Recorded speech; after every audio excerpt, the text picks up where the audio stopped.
Senin gecelerine yatlayan mı? Yasağımı çoklap yatmayan mı? Mensiz uykum tutmayan mı sen? Senin gecelerine yatlayan mı? Yasağımı çoklap yatmayan mı? Gözümden gitmeyen mi ben? Gülüşelim, ardacık gülüşelim. İnte uykum tutanıp sen öyle deyip basamasana beni. Sevişenlerin tek yatanı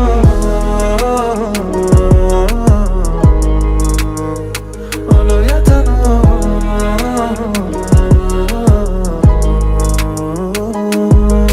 Men aydırmadık sözlerim köp sana.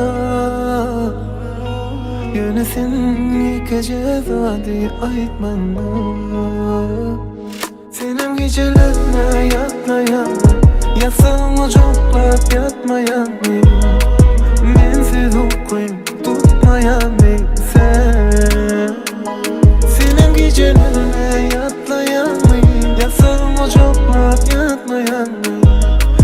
Gözümden gitmeyen mi ben?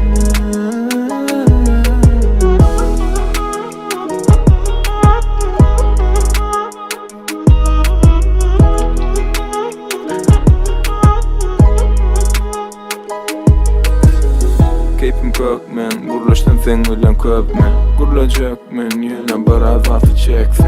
Dinle yanımda kanka, düşümde de seni öpsün. Ben üçün olmasın köpsün. İnte uykum tutanıp nece gülüştürmen yeten o. Sevişenlerin tek yatanı